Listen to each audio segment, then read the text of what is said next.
Well, I just said on the radio with Mark Johnson, I think, Nebraska Omaha, I thought, deserved to win this game. I thought they outplayed us in a lot of different areas. And we did what we had to do to win this thing. We really rebounded well. But, without Josh Scott, without Wesley Gordon tonight, I think we lose by 20 to 25 points. And our players need to understand where our bread is buttered and what makes Colorado basketball has made it successful in the past. And I'm not talking about last year because we weren't successful last year. We failed last year. But the reason for our previous success in the first 4 years our coaching staff has been here is because we take pride in defense, we take pride in rebounding, and we take it to heart. And tonight our perimeter defense was an absolute joke. We gave up 17 layups. 17 layups.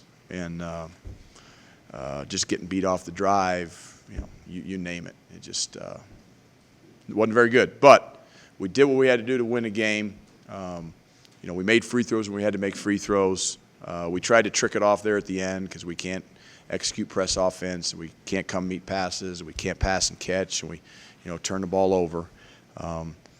We did only have 12 for the game, which is a good number. But we got to handle our press offense a little bit better than we did down the stretch. And we snuck out of here with a win. I'm not sure we deserved it. We're going to take it, but we're going to get better. I can promise you that. We're going to use the next 3 days before Thanksgiving. We all have got a lot to be thankful for. But I'm thankful for the fact that they don't have to go to school this week and that we don't have NCAA time restrictions on practice and film watching. That's what I'm thankful for. So we're going to put that to good use these next 3 days before we eat turkey. Okay. Do you feel like the players felt like their performance was unacceptable today? I don't know. You'd have to ask them. I don't know. I know I gave them a piece of my mind in that locker room. And again, I'm not talking about Josh Scott and Wesley Gordon. I want to make that really clear. I'm not calling those guys out because I thought they were terrific defensively and they rebounded their tails off. But the rest of us got some soul searching to do. Ted, Josh just said they've got to get to a point where they don't fall behind by 13 points before they figure out they need to start playing defense. Yeah. Is that Yeah, the message? yeah.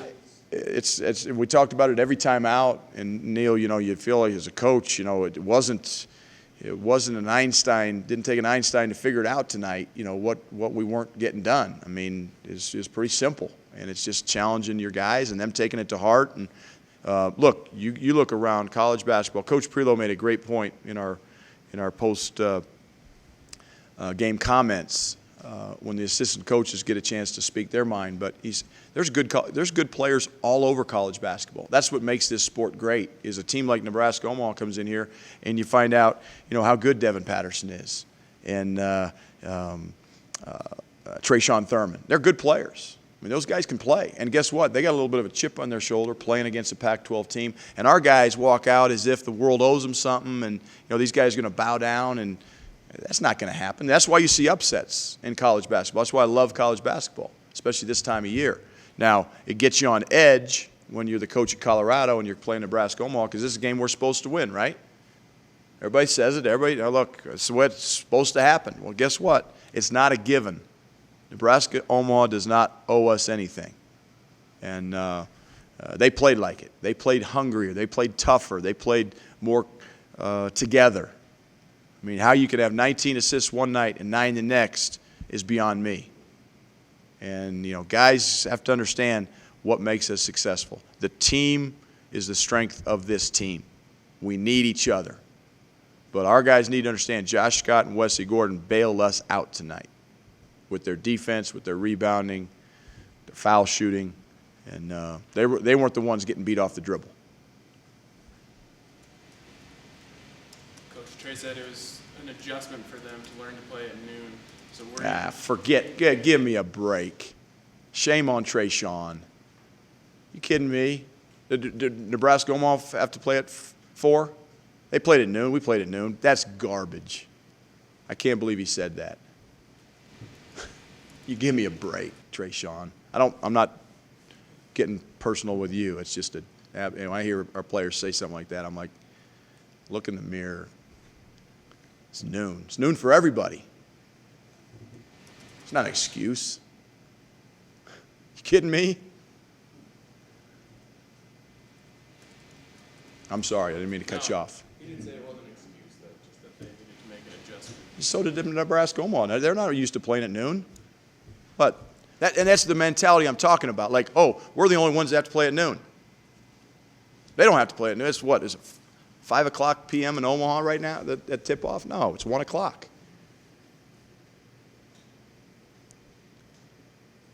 Coach, Yes. what are the positives from this game besides the win? Well, the positives were we shot the ball well from the free throw line in the second half when we had to.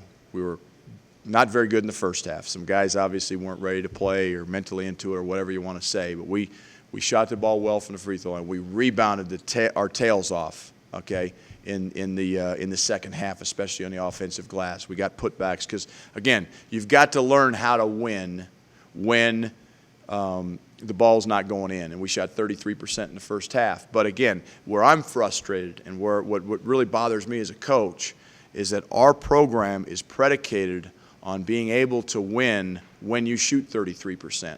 And the only way you do that is you defend and you rebound. Now, we rebounded when we had to rebound, but we gave up 17 layups. Okay, 17 layups is what we gave up to Nebraska Omaha. That's a lack of pride. That's a lack of toughness. That's a lack of really being able to keep the ball in front of you. And that's where our perimeter players better have a little bit of a come-to-Jesus meeting with themselves. And the good thing is we're going to watch it on film, and they're going to see it. And you're not going to be able to argue it. 17 layups is 17 layups. But the positives are we made free throws when we had to make free throws. We rebounded the ball well in the second half, and we started attacking the basket rather than falling in love with jump shots and thinking that we're too cool for school. Anything else for Coach? Thank you, guys.